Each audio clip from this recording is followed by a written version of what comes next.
നല്ലൊരു തുടക്കം സിനിമയിൽ കിട്ടിയിട്ടും നല്ല കഴിവുണ്ടായിട്ടും ഒരുപാട് ഹിറ്റ് സിനിമകൾ ചെയ്തിട്ടും ചില തെറ്റായ തീരുമാനങ്ങൾ എടുത്തതുകൊണ്ട് മാത്രം നല്ലൊരു കരിയർ ഇല്ലാതായി പോയ നടീനടന്മാരെ കുറിച്ച് മുൻപൊരു വീഡിയോ ചെയ്തിരുന്നു.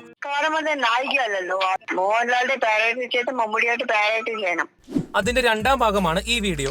ജീവിതത്തിലെടുത്ത ഒരൊറ്റ തെറ്റായ തീരുമാനം മൂലം കയ്യിൽ കിട്ടിയ നല്ലൊരു കരിയർ നഷ്ടപ്പെടുത്തി കളഞ്ഞ നടീനടന്മാർ ആരൊക്കെയാണെന്ന് ഈ വീഡിയോയിലൂടെ നോക്കാം. So welcome to box office. Jayaram. തെറ്റായ ഒരൊറ്റ തീരുമാനം കൊണ്ട് മാത്രം സൂപ്പർ സ്റ്റാർ പദവി നഷ്ടപ്പെട്ടു പോയ ഒരു നടനാണ് ജയറാം. വെറും 22-ാം വയസ്സിലാണ് ജയറാം സിനിമയിലേക്ക് വരുന്നത്. വന്ന അതേ വർഷം തന്നെ അപരൻ, മൂന്നാം പക്കം, ധ്വനി, വിറ്റ്നസ്, പൊന്മുട്ടയിടുന്ന താറാവ് പോലുള്ള 6 സിനിമകൾ, അതും 5 വ്യത്യസ്ത സംവിധായകന്മാരുടെ കൂടെ. ഏതൊരു പുതുമുഖ നടനും സ്വപ്നം കാണാൻ പോലും കഴിയാത്ത അത്രയും വലിയ തുടക്കമാണ് 22-കാരനായ ജയറാമിന് മലയാള സിനിമയിൽ ലഭിച്ചത്. സിനിമയിലേക്ക് വന്ന 2 വർഷം കൊണ്ട് കമൽഹാസൻ, രഞ്ജിത്ത്, സത്യൻ അന്തിക്കാട്, വിജയ് തമ്പി, ലോഹിതദാസ്, വേണു നാഗവള്ളി എന്നിവരുടെ സിനിമകളിലായിരുന്നു ജയറാമിന് കിട്ടിയിരുന്നത്. മമ്മൂട്ടിയും മോഹൻലാലും സൂപ്പർ സ്റ്റാറായി നിൽക്കുന്ന അതേ സമയത്ത് തന്നെ ഓരോ വർഷവും അവർ ചെയ്യുന്ന അത്രയും സിനിമകൾ ജയറാം എന്ന പുതുമുഖ നടൻ മലയാളത്തിൽ ചെയ്തിരുന്നു. 1988-89 കാലഘട്ടങ്ങളിൽ മോഹൻലാൽ പ്രതിവർഷം 21 സിനിമകളും മമ്മൂട്ടി 24 സിനിമകളും ചെയ്യുമ്പോൾ ജയറാം എന്ന പുതുമുഖ നടൻ 21 സിനിമകൾ ചെയ്ത് അവരുടെ ഒപ്പത്തിനൊപ്പം നിന്നിരുന്നു.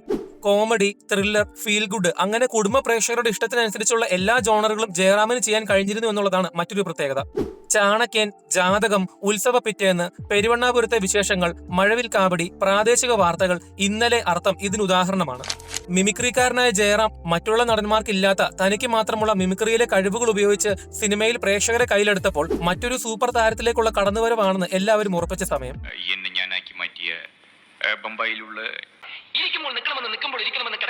എന്നാൽ ഒരു സൂപ്പർ സ്റ്റാർ ആവണമെങ്കിൽ മാസ് ആക്ഷൻ സിനിമകൾ ചെയ്യണമെന്നുള്ള നിർബന്ധമുണ്ടായിരുന്നു. ആ കാലത്ത് ജയറാം ചെയ്യാത്ത ഒരേ ഒരു ജോണർ ആയിരുന്നു മാസ് ആക്ഷൻ ത്രില്ലർ. മോഹൻലാലിന് രാജാവിന്റെ മകനും മമ്മൂട്ടിക്ക് ന്യൂഡൽഹിയും സൂപ്പർ താര പദവി ഉറപ്പുകൊടുത്ത സിനിമകളായതുകൊണ്ട് തന്നെ മലയാളത്തിലെ 3ാമത്തെ സൂപ്പർ സ്റ്റാർ ആകാൻ വേണ്ടി ജയറാമിന് ഒരു മാസ് ആക്ഷൻ സിനിമ വേണമായിരുന്നു. ഒടുവിൽ ജയറാമിന് സൂപ്പർ സ്റ്റാർ പദവി കൊടുക്കാൻ വേണ്ടി ഒരു സിനിമ പുറത്തു വന്നു. അതായിരുന്നു 1990-ലെ കെ മധു സിനിമയായ രണ്ടാം വരവ്. സിനിമയുടെ പേര് പോലെ തന്നെ പുതിയ ഒരു ജയറാമിനെ രൂപകൽപ്പന ചെയ്യാൻ വേണ്ടിയുള്ള വരവായിരുന്നെങ്കിലും സിനിമ തിയേറ്ററിൽ പരാജയപ്പെട്ടു. അങ്ങനെ ജയറാമിന്റെ സൂപ്പർ സ്റ്റാർ പ്രതീക്ഷ ആ ഒരൊറ്റ പരാജയ സിനിമയിൽ അവസാനിച്ചു. പിന്നീട് 1990 മുതൽ 2000 വരെയുള്ള 10 വർഷങ്ങളിൽ 75ഓളം സിനിമകൾ ജയറാം പല ഭാഷകളിലായി അഭിനയിച്ചെങ്കിലും മിക്കതും കോമഡി കുടുംബ സിനിമകളായിരുന്നു. അതിനപ്പുറത്തേക്കൊരു ജോണർ ജയറാം ഒരിക്കലും ഏറ്റെടുക്കാൻ തയ്യാറായിരുന്നില്ല. ഒരേ ടൈപ്പ് ജോണറിൽ കടിച്ചു തൂങ്ങിക്കിടന്ന ജയറാമിന് താൻ കെട്ടിപ്പോക്കിയ സ്റ്റാർഡം ഒരു ചീട്ടുകൊട്ടാരം പോലെ പൊളിഞ്ഞു വീഴുന്നത് കാണേണ്ടി വന്നു. 2004 മുതൽ 7 വരെയുള്ള 4 വർഷങ്ങളിലായി 16 സിനിമകളിൽ അഭിനയിച്ചെങ്കിലും അതിൽ 15ഓളം പരാജയ സിനിമകളായിരുന്നു. VM മിനു, സിബി മലയിൽ, സുന്ദർദാസ്, രാജസേനൻ, ജയരാജ്, KK ഹരിദാസ് എന്നീ ഫീൽഡ് ഔട്ട് ആയ സംവിധായകന്മാരുടെ കൂടെ വീണ്ടും സിനിമകൾ ചെയ്തത് എന്തിനാണെന്ന് ഇപ്പോഴും മനസ്സിലാകുന്നില്ല. 2008-9 കാലഘട്ടങ്ങളിൽ മലയാള സിനിമയിൽ ന്യൂ ജനറേഷൻ സിനിമകളുടെ കുത്തൊഴുക്കിൽ പുതിയ സംവിധായകന്മാരോട് കൂടെ പ്രവർത്തിക്കാൻ ജയറാമിന് കഴിയാത്തത് ജയറാമിന്റെ സ്റ്റാർ വാല്യൂ ഇല്ലാതാക്കി.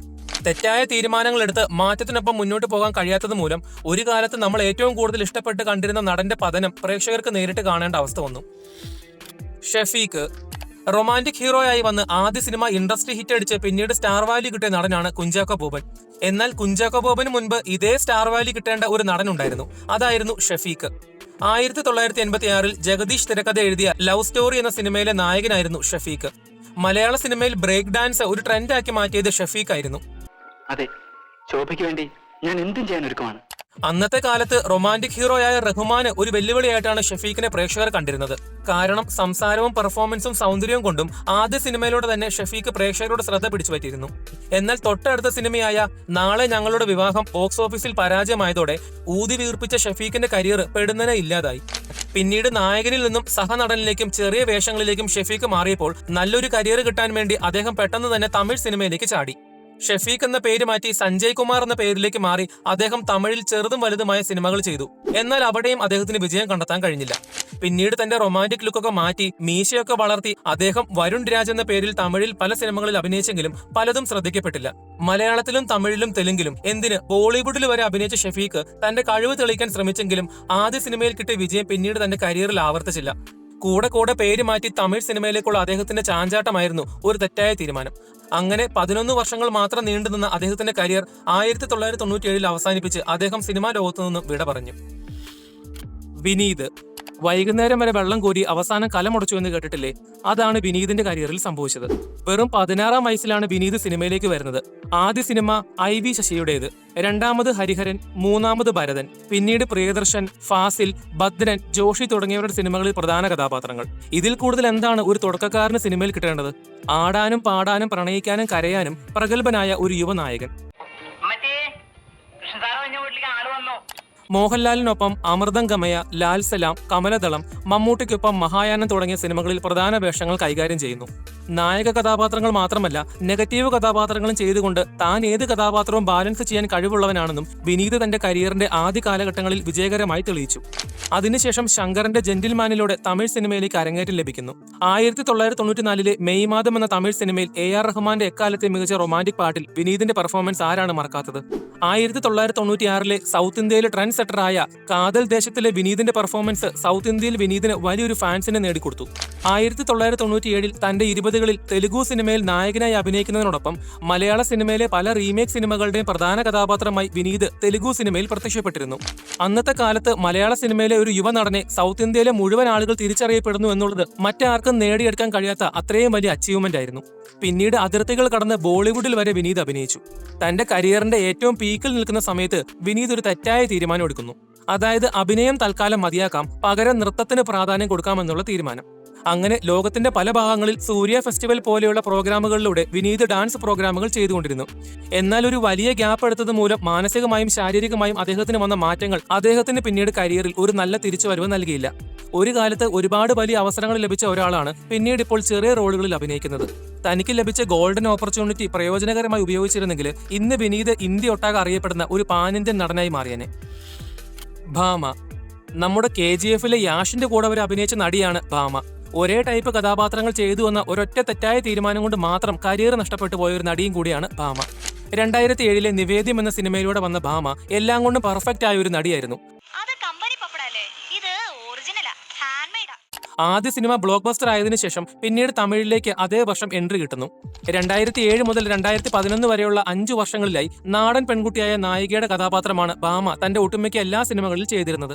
വിനു മോഹൻ, ജയസൂര്യ, കുഞ്ചാക്കോ ബോബൻ എന്നീ 3 നടന്മാരുടെ കൂടെ പേരായിട്ടാണ് ഏറ്റവും കൂടുതൽ സിനിമകളിൽ ഭാമ അഭിനയിച്ചിട്ടുള്ളത്. എന്നാൽ ഒരേ ടൈപ്പ് കഥാപാത്രങ്ങൾ ചെയ്ത് മടുത്ത് ഒരു മാറ്റത്തിന് വേണ്ടി ഭാമ മനഃപൂർവ്വം ഡാർക്ക് ഷെയ്ഡുള്ള കഥാപാത്രങ്ങളും കൊമേഴ്ഷ്യൽ വാല്യുള്ള സിനിമകളും തിരഞ്ഞു പിടിച്ച് ചെയ്യാൻ ആരംഭിച്ചു. ഡി കമ്പനിയിലെ ഡാർക്ക് ഷെയ്ഡുള്ള സൈക്കോ കഥാപാത്രവും കന്നഡ സിനിമയായ ഓട്ടോ രാജയിലെ ബോൾഡ് റോളും ഇതിന് ഉദാഹരണമാണ്. അതോടൊപ്പം യഥാർത്ഥ കഥകൾ സിനിമയാക്കി അതിലെ അഭിനയ പ്രാധാന്യമുള്ള വേഷം ചെയ്യാൻ വേണ്ടി ഭാമ തീരുമാനിക്കുന്നു. അതാകുമ്പോൾ സ്വീകാര്യത കൂടുതൽ കിട്ടുമല്ലോ. ഒറ്റ മന്ദാരം എന്ന സിനിമയിൽ ഗർഭിണിയാകുന്ന സ്കൂൾ കുട്ടിയും കൊൽക്കത്തയിൽ ഒരു പെൺകുട്ടിക്ക് സംഭവിച്ച നീചമായ അവസ്ഥയുടെ കഥ പറയുന്ന മറുപടി എന്ന സിനിമയിലെ കഥാപാത്രവും നാഗാലാൻഡിൽ സംഭവിച്ച ക്രൂരതയുടെ കഥ പറയുന്ന മാൽഗുഡി ഡേയ്സിലെ കഥാപാത്രവും കന്നഡ സിനിമയായ രാഗയിലെ അന്ധയായ കഥാപാത്രവും ഭാമ മാറ്റത്തിന് വേണ്ടി മാത്രം ചെയ്തതാണ്. എന്നാൽ കൊമേഴ്ഷ്യൽ വാല്യുള്ള സിനിമകൾ ചെയ്യാത്തതും നല്ല തിരക്കഥകൾ തിരഞ്ഞെടുക്കാത്തതും ഭാമയുടെ തെറ്റായ തീരുമാനങ്ങളായിരുന്നു. അങ്ങനെ കരിയറിന്റെ തുടക്കത്തിൽ തന്നെ വലിയൊരു ഹൈപ്പ് കിട്ടിയ ഭാമ 2018 സിനിമയിൽ നിന്നും ഫീൽഡ് ഔട്ട് ആകേണ്ടി വന്നു. പിന്നീട് 8 വർഷങ്ങൾക്ക് ശേഷമാണ് സുമതി വളവിൽ ഭാമ ഒരു ചെറിയ കാമിയോ റോളിൽ പ്രത്യക്ഷപ്പെടുന്നത്. നിശാന്ത് സാഗർ.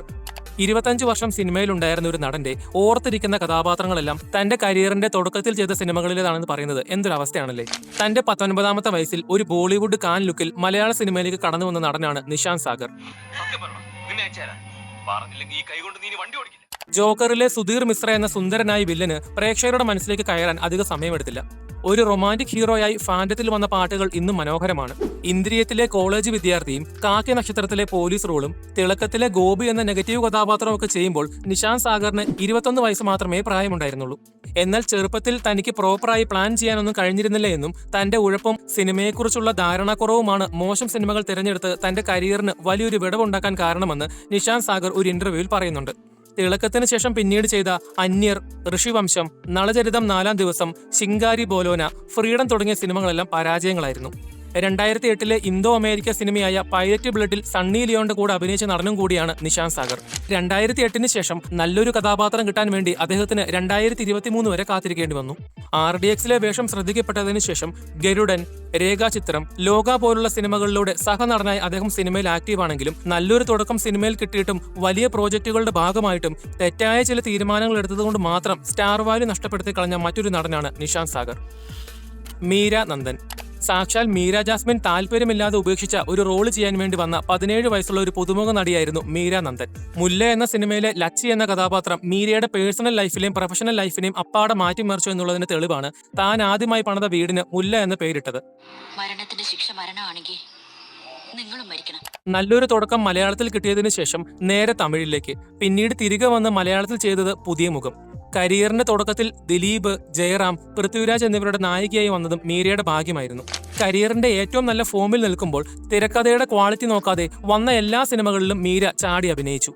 തുടക്കത്തിലെ ഹിറ്റുകൾക്ക് ശേഷം കറൻസി, 10ാം നിലയിലെ തീവണ്ടി, പുള്ളിമാൻ, ശങ്കരനും മോഹനനും, വെൺശങ്ക് പോലെ എന്നുള്ള പരാജയ സിനിമകളിൽ തുടർച്ചയായി അഭിനയിച്ചത് മലയാളത്തിൽ മീരയുടെ അവസരങ്ങൾ കുറയിപ്പിച്ചു. പിന്നീട് നേരെ തെലുഗു സിനിമയിലേക്ക് പോയെങ്കിലും വീണ്ടും മലയാളത്തിൽ തിരിച്ചു വന്ന് ചെയ്തതാകട്ടെ നെഗറ്റീവ് റോളും. അതിനുശേഷമുള്ള കൊമേഴ്ഷ്യൽ വാല്യൂ കുറഞ്ഞ സിനിമകളിലെ കഥാപാത്രങ്ങൾ മീരയുടെ നായികാ സ്വപ്നങ്ങളുടെ വളർച്ച ഇല്ലാതാക്കി. 2011 തന്റെ മോശം അവസ്ഥയിൽ തന്നെ ആരും ഹെൽപ്പ് ചെയ്തില്ല എന്ന് മീര തുറന്നു പറഞ്ഞിരുന്നു. 2013 ഗായികയായി, 2014 RJ ആയതിനു ശേഷം സിനിമയ്ക്ക് മീര ഗുഡ് ബൈ പറഞ്ഞു. നരേൻ. ക്യാമറ പഠിക്കാൻ വന്ന് പിന്നീട് ക്യാമറയുടെ മുന്നിലേക്ക് വന്ന വ്യക്തിയാണ് സുനിൽ കുമാർ എന്ന നരേൻ. 2002 അടൂർ ഗോപാലകൃഷ്ണന്റെ നിഴൽക്കൂത്തിലൂടെ സിനിമയിലേക്ക് വന്നപ്പോൾ അദ്ദേഹം സുനിൽ കുമാർ ആയിരുന്നു. പിന്നീട് 2 വർഷത്തിനു ശേഷം ജയരാജിന്റെ ഫോർ ദ പീപ്പിളിലെ രാജൻ മാത്യു IPS ആയി ശ്രദ്ധ പിടിച്ചു പറ്റുന്നു. സിനിമ സൗത്ത് ഇന്ത്യ മുഴുവൻ സെൻസേഷൻ ആയിരുന്നു. പിന്നീട് ആരും കൊതിക്കുന്ന ഒരു ഫിലിമോഗ്രഫി ആയിരുന്നു നരേന് കിട്ടിയത്. അച്ചുവിന്റെ അമ്മ, ബൈ ദ പീപ്പിൾ, അതിനുശേഷം തമിഴിലേക്ക് മിഷ്കിന്റെ ത്രില്ലർ സിനിമകളിൽ നായകനായി വരുന്നു. ശേഷം തിരികെ മലയാളത്തിലേക്ക് വന്ന് ക്ലാസ്മേറ്റ്സിലൂടെ വീണ്ടും പോപ്പുലാരിറ്റി കിട്ടുന്നു. സിനിമയിൽ വന്ന 3 വർഷം കൊണ്ട് ഒരു പുതുമുഖ നടൻ മലയാളത്തിലും തമിഴിലും ഹിറ്റ് സിനിമകൾ ചെയ്ത് ബാലൻസ് ചെയ്യുന്നു എന്നുള്ളത് അവിശ്വസനീയമായ ഗ്രോത്ത് ആയിരുന്നു. 2006 പന്തേ കോഴിയിലൂടെ ഒരു ഫുൾ പാക്കേജ് ആക്ഷൻ സിനിമ ചെയ്ത് സ്റ്റാർ മെറ്റീരിയലായി നരേൻ എസ്റ്റാബ്ലിഷ് ആവുന്ന സമയം. എന്നാൽ തുടരെയുള്ള ഹിറ്റുകൾക്കിടയിൽ നരേൻ തെറ്റായ ഒരു തീരുമാനം എടുക്കുന്നു. ആ ഒരൊറ്റ തീരുമാനം നരേന്റെ സ്റ്റാർ വാല്യൂ ചീട്ടുകൊട്ടാരം പോലെ ഇടിച്ചു കളയുന്നു. അതായിരുന്നു ഒരേ സമയം തമിഴിലും മലയാളത്തിലും സിനിമ ചെയ്യുക എന്നുള്ള തെറ്റായ തീരുമാനം. കാരണം തമിഴിൽ ഒരു സിനിമ ചെയ്യാൻ പോകുമ്പോൾ 6 മാസം മുതൽ 1.5 വർഷം വരെ ഒരു സിനിമയ്ക്ക് വേണ്ടി മാറ്റിവെക്കണം. അങ്ങനെ ചെയ്യുമ്പോൾ അത്രയും നാൾ മലയാളത്തിൽ ഒരു വലിയ ഗ്യാപ്പ് സംഭവിക്കും. ചില തമിഴ് സിനിമകളിൽ അഭിനയിക്കാൻ വേണ്ടി 2 വർഷം വരെ നരേൻ മാറ്റിവെച്ചിട്ടുണ്ട്. മാത്രമല്ല, അങ്ങനെ ചെയ്തതുകൊണ്ട് തമിഴിൽ മാത്രം നരേൻ സ്റ്റക്കായി പോയി. റെഡ് റെയിൻ, 3 ഡോട്ട്സ്, കവി ഉദ്ദേശിച്ചത്, ഒടിയൻ പോലുള്ള സിനിമകളിൽ ഡാർക്ക് നെഗറ്റീവ് റോളുകൾ ചെയ്തത് താൻ വളർത്തിക്കൊണ്ടുവന്ന ഹീറോ ഇമേജ് മുഴുവൻ ഇടിയാൻ ഇടയാക്കി. മലയാളത്തിലും തമിഴിലും ഗ്യാപ്പ് ഇട്ട് സിനിമകൾ ചെയ്തു എന്നുള്ള ഒരൊറ്റ തെറ്റായ തീരുമാനം മൂലം തനിക്ക് കിട്ടേണ്ട സ്റ്റാർ വാല്യൂ നഷ്ടപ്പെടുത്തി കളഞ്ഞ നടനാണ് നരേൻ. വിജയകുമാർ. തുടക്കത്തിൽ നല്ലൊരു കരിയർ ഉണ്ടായിട്ടും വ്യക്തിപരമായ വിവാദവും നിയമപ്രശ്നങ്ങളും മൂലം താരമൂല്യം നഷ്ടപ്പെടുത്തി കളഞ്ഞ നടനാണ് വിജയകുമാർ. 1992 ഷാജി കൈലാസിന്റെ തലസ്ഥാനത്തിലൂടെ റൊമാന്റിക് ഹീറോയായി വന്ന് പിന്നീട് ജോമോന്റെ ജാക്ക്പോട്ട്, ജോഷിയുടെ ലേലം, അങ്ങനെ ഹിറ്റ് സംവിധായകരുടെ സിനിമയിൽ പ്രധാന വേഷം കൈകാര്യം ചെയ്യാൻ വിജയകുമാറിന് അവസരം ലഭിക്കുന്നു. ഒരു യുവതാരമാകാൻ കഴിവുണ്ടായിരുന്നിട്ടും തന്റെ ഭാഗത്തു നിന്നും ഒരു ഉത്സാഹവുമില്ലാതെ കിട്ടുന്ന റോളുകളെല്ലാം വിജയകുമാർ അഭിനയിച്ചുകൊണ്ടിരുന്നു. വിജയകുമാറിന്റെ ശബ്ദമായിരുന്നു അദ്ദേഹത്തിന്റെ പ്രധാന ആകർഷണം. 2000 തുടക്കമായപ്പോൾ മമ്മൂട്ടി, മോഹൻലാൽ, സുരേഷ് ഗോപി എന്നിവരുടെ കൂടെ തന്നെ നിൽക്കുന്ന കഥാപാത്രങ്ങൾ ചെയ്യാൻ വിജയകുമാർ വിധിക്കപ്പെട്ടു. നായകന്റെ ഡയലോഗിന് ശേഷം പറയാനുള്ള മാസ് ഡയലോഗ് അല്ലെങ്കിൽ നായകനെ പരിചയപ്പെടുത്തുന്ന ഡയലോഗ്, ആ ഏരിയ മുഴുവൻ വിജയകുമാറിന്റെ കയ്യിൽ ഭദ്രമായിരുന്നു. ഇതിനിടയിൽ ലീഡർ പോലുള്ള വിജയകുമാറിന്റെ ചെറിയ നായക സിനിമകൾ വന്നെങ്കിലും അധികം ആരും ശ്രദ്ധിച്ചിരുന്നില്ല. എന്നാൽ 2009 ഒരു കൊള്ളയടിക്കൽ കേസിൽ നിരവധി കുറ്റം ചുമത്തി പോലീസ് വിജയകുമാറിനെ ചോദ്യം ചെയ്തിരുന്നു. പിന്നീട് അത് മറ്റു പല പ്രശ്നങ്ങളിലേക്ക് നയിച്ചു. ശേഷം അമ്മ സംഘടനയുമായുള്ള നിയമ പോരാട്ടത്തിനൊടുവിൽ വിജയകുമാറിനെ പുറത്താക്കുന്നു. പേഴ്സണൽ ലൈഫിലെ വിവാദങ്ങൾ, മനഃപൂർവ്വം സൃഷ്ടിച്ച പ്രശ്നങ്ങൾ, സിനിമയിൽ അപ്ഡേറ്റ് ആവാതിരിക്കുക, ഇതൊക്കെയാണ് നല്ല കഴിവുണ്ടായിട്ടും വിജയകുമാറിന്റെ കരിയർ ഇടിച്ചു താഴ്ത്തിയ സംഭവങ്ങൾ. ഒരുപക്ഷെ തന്റെ തുടക്കത്തിലെ കരിയറിലെ വിജയം ശ്രദ്ധിച്ച് മുന്നോട്ട് കൊണ്ടുപോയിരുന്നെങ്കിൽ ഇന്ന് ബിജു മേനോനെ പോലെ മികച്ച ഒരു നടനായി മാറേണ്ട ഒരാളായിരുന്നു വിജയകുമാർ. അപർണ നായർ. തന്റെ 16ാമത്തെ വയസ്സിൽ മയൂകം, നോട്ട്ബുക്ക് എന്നീ സിനിമകളിൽ ചെറിയ റോളുകൾ അപർണ നായർ ചെയ്തിരുന്നു. പക്ഷേ അതാരും ശ്രദ്ധിച്ചിരുന്നില്ല. 2007 നിവേദ്യത്തിലൂടെയാണ് അപർണ നായർ ശ്രദ്ധിക്കപ്പെടുന്നത്. അപ്പോൾ അപർണയുടെ പ്രായം 18 ആണ്. അപർണയ്ക്ക് അഭിനയത്തോട് ആത്മാർത്ഥമായ താല്പര്യമുള്ളതുകൊണ്ട് തന്നെ സിനിമയ്ക്ക് പുറമെ പല അഭിനയ മേഖലകളിൽ കൈവച്ചിരുന്നു. മോഹൻലാൽ, മുകേഷ് എന്നിവർ അഭിനയിച്ച ഒരു നാടകത്തിൽ പാഞ്ചാലിയുടെ കഥാപാത്രമായി അവരുടെ കൂടെ അഭിനയിച്ചതും ഇതേ അപർണ തന്നെയാണ്. 2009 മേഘതീർത്ഥം എന്ന സിനിമയിൽ കവിയൂർ പൊന്നമ്മയുടെ ചെറുപ്പമായി അഭിനയിക്കുമ്പോൾ അപർണയുടെ പ്രായം 20 ആയിരുന്നു. അപർണയുടെ അഭിനയം കണ്ട് തമിഴ് സിനിമയിലേക്ക് പെടുന്നതിനെ ഓഫർ വരുന്നു. അപർണയോടൊപ്പം സിനിമയിലേക്ക് വന്ന സഹതാരങ്ങൾ താരപദവിക്ക് വേണ്ടി ഓടിയപ്പോൾ സ്റ്റാർ വാല്യൂവിന് പ്രാധാന്യം കൊടുക്കാതെ ഏത് റോളും കൈകാര്യം ചെയ്യാൻ തയ്യാറായിരുന്നു അപർണ നായർ.